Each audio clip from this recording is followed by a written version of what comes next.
What's up, YouTube? So today we are going to be taking a very detailed look at the Xbox One Elite controller.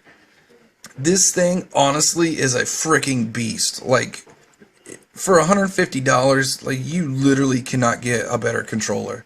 Now, the only way I was able to get mine is I had to basically trade in my Xbox for the Xbox One Elite version, which came with the controller. So I traded that in for, I think, $250, and then I had to pay $250. I think it was like $278 with tax. So basically, yeah, it's worth it. It is absolutely worth it. Right now, to start, we are going to take a look at the physical aspect of the controller, and then we're going to go on to take a look at the app, and then I'm going to give you some thoughts and opinions and why it's actually one of the better deals that you can get. So first up, we're going to look at the controller. The texture here is the same as the dome sticks, like it feels really close to the same.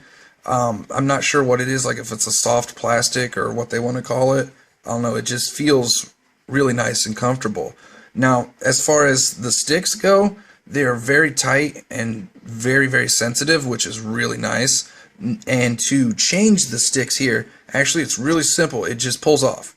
I assume that little thing inside there is the magnet, which keeps it locked in, so you literally set it in and it's good to go. It's not going to fall off. I've tried to purposely do it. They don't fall off. Same with this thing. It comes off really easy. And then you can obviously switch it out for the chrome pad, which I'll show you here in a second, and then it just sits back in there.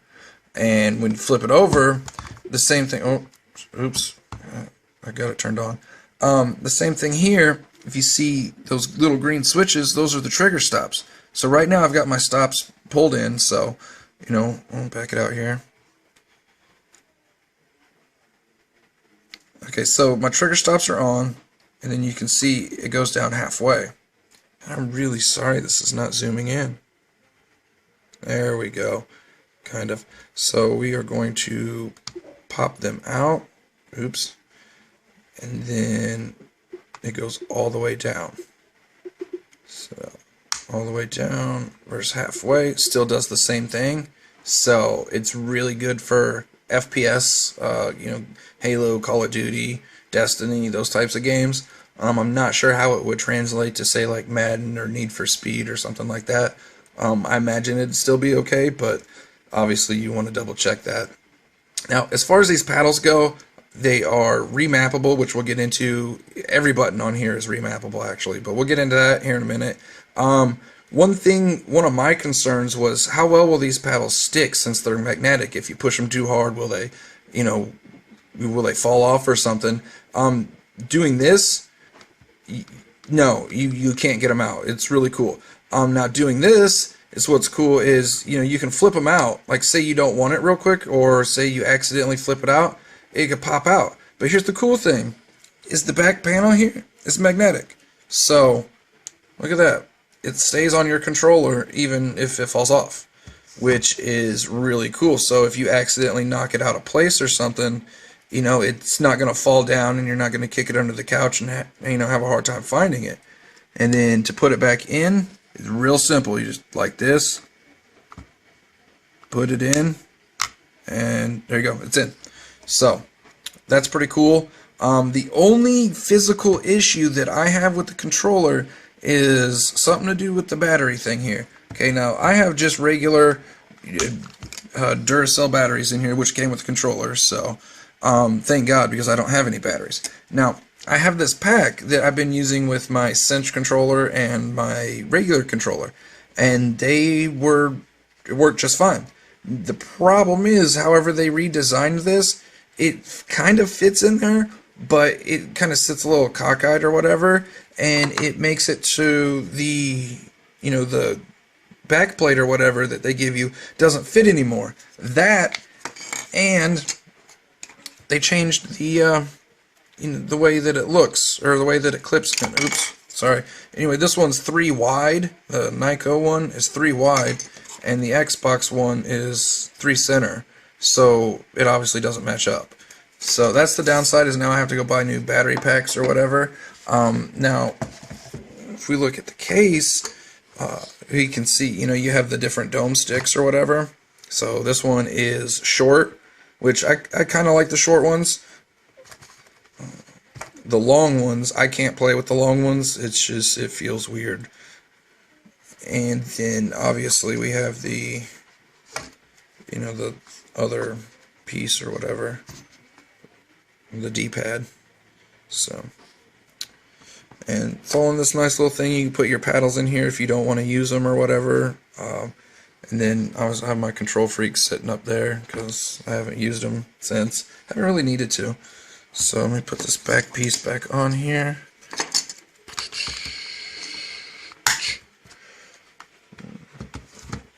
And then yeah, here's where you can, you switch your profiles back and forth. We'll get into profiles here in a minute, but this is really beautiful.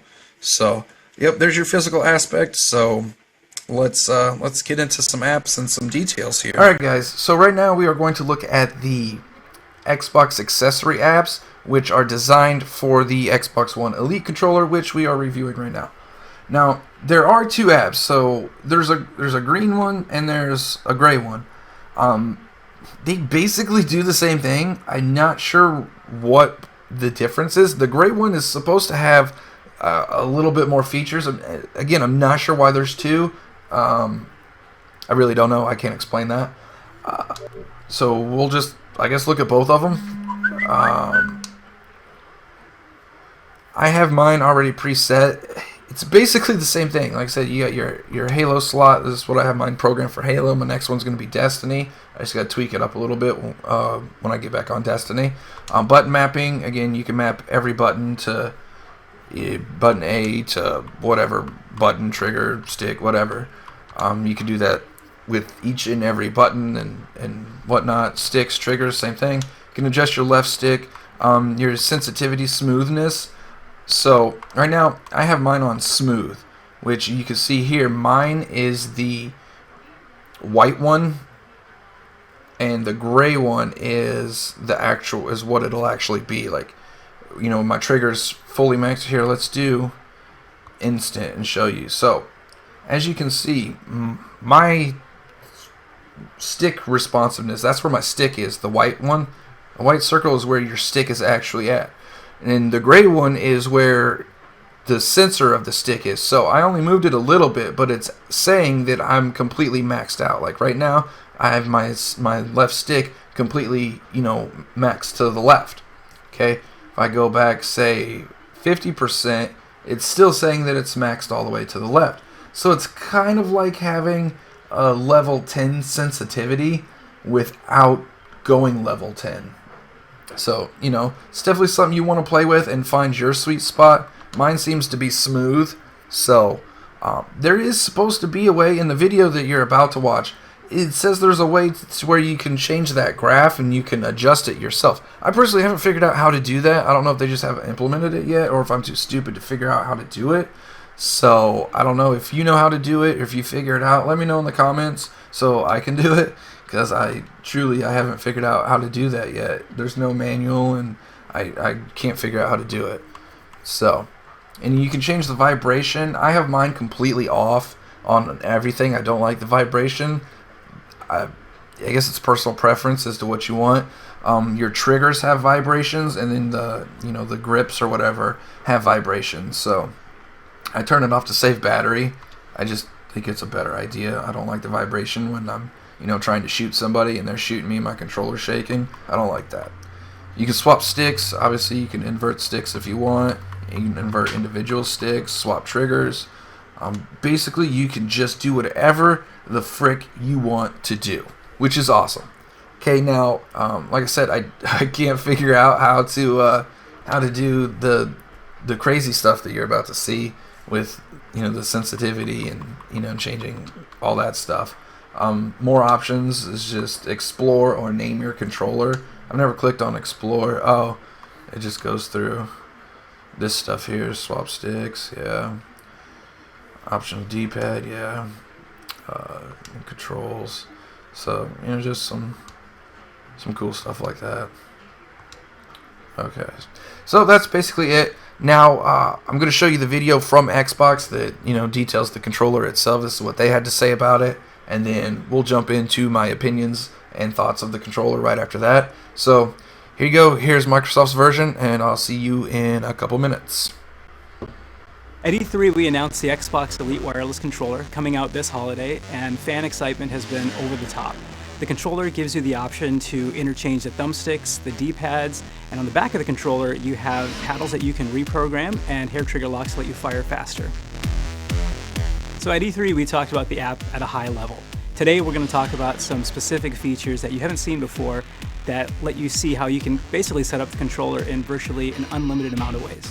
So within the app, you can create and edit customization profiles that let you set up the controller the way you want it for basically any gaming scenario. You could have a custom setting for the way you play Halo, and also one for the way you play Forza. And with the app, you can save up to 255 different configurations in your library. And you can load up to 2 of those at a time onto the controller's memory slots. Simply switch between the 2 by sliding the profile switch from position 1 to position 2, and all of a sudden your controller is working completely differently based on the game you want to play. One example where I like to use the different configuration profiles is when I play Call of Duty. So in certain situations where I'm running around with pistols, I want to have better access to grenades and to melee weapons. In that case, I set up the profile for one way. But if I play with a sniper rifle, I'll use different thumbstick sensitivities that let me aim down the scope with more control, but then I have still quick reaction time if there's someone creeping up behind me. In each configuration profile you create, you can map buttons and paddles to be just the way you want them. Choose from 14 different digital inputs for each button or paddle. You can also have multiple buttons on the controller do the same thing if you wanted. For example, you could use either a bumper or one of the paddles to throw a grenade if you're playing Halo. You can map buttons one by one if you're changing just a couple of settings, or you can use the advanced settings to review and remap multiple buttons at a glance. Another way to personalize the controller is by editing thumbstick sensitivities. This lets you fine-tune how physical movement of the thumbsticks translates to on-screen movement and control. You can select between pre-built sensitivity curves or create your own. So the app also gives you the opportunity to further customize your triggers to maximize responsiveness. Normally, with the standard controller setup, you have to squeeze the trigger all the way down to get a 100% trigger output. But with the app, you can change that such that you get 100% output even with the slightest squeeze of the trigger. Another benefit of the app is that you can set it up to add a little bit of intentional dead zone to the triggers. One reason why you might want that is to help fine-tune the trigger on a weapon that you don't want to misfire accidentally. One thing that we know that fans are really going to appreciate is the ability to turn down the motor intensity. So the app gives you 4 individual sliders to turn down the motors that are in the grips and that are in the triggers. On top of that, you can adjust the brightness of the Xbox button, and you can swap the right and left thumbsticks. So as you can see, the app gives you an almost unlimited amount of ways to customize the controller, but if you want a simpler setup, you will also have the option to choose among pre-built configuration profiles that are set up directly by the game developers themselves. We didn't anticipate the amount of excitement that fans would have for this. We knew internally and through our testing and research that the product would resonate well with fans, and we thought maybe the top 1-2% of gamers would really be excited by it. But being at the Galen Center and watching the unveil and hearing the crowd roar, and then watching our sizzle video that's on YouTube get it to 1 million views has been really exciting personally to see that we've created a product that's going to touch the lives of a lot of gamers. So, as far as my personal thoughts and opinions on the controller, for $150 you really cannot get a controller that's better than this. Honestly, I don't think for any amount of money you can get a controller as good as this. My biggest selling point is probably going to be the amount of customization you can do. When you can literally customize the pressure of your sticks, the sensitivity of your triggers, program each and every button, bumper, trigger to do whatever you want. I mean, that's pretty amazing. Scuf doesn't do that. Cinch doesn't do that. None of the other companies have the technology to do that, and that's pretty awesome, honestly. Having 2 profiles that you can switch back and forth to is really convenient if you play a lot of, say you have 2 different setups for Halo or Destiny, and your friends hop on Destiny once you play Destiny or whatever other game you're thinking.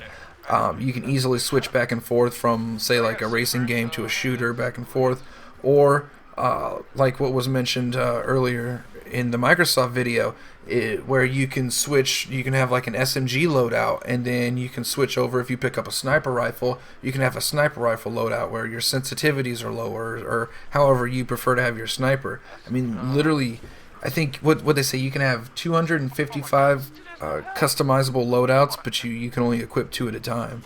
But so there's a lot of different options for a lot of different games, and that's honestly pretty crazy.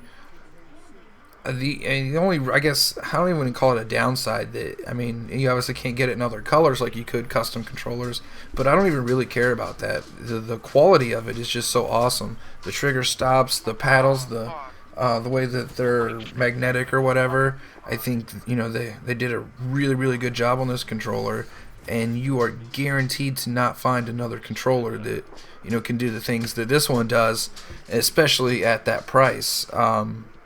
I know, you know, scuffs. If you were to get a scuff, you know, as best as you could with this, with like button remapping or whatever, you're looking easy $200. So I mean, you can save yourself $50 at least. I mean, the only other downside I could possibly see, and I wouldn't even call it a downside, it's just a learning curve of learning how to use the paddles. You know, I'm used to 2 paddles from both my scuff and my cinch. So getting used to the 4 paddles has been kind of tricky, but I mean, other than that, you know, you're gonna have your learning curve, obviously, if you've never used triggers, you know. So minus the learning curve, minus the battery pack issue that I talked about earlier, where you can't use that other one. It's a solid controller. It is well worth $150 easy. So definitely, if you get a chance to get one of these, I highly recommend it. They're pretty freaking awesome. The way the app works on the Xbox is awesome. So, I mean, all around it's pretty amazing. So, anyways, I hope you guys enjoyed the video. I hope you guys learned something. And if you have any more questions about the controller or the app, let me know. I'll try and help you out as best as I can. And as always, until next time. The great play.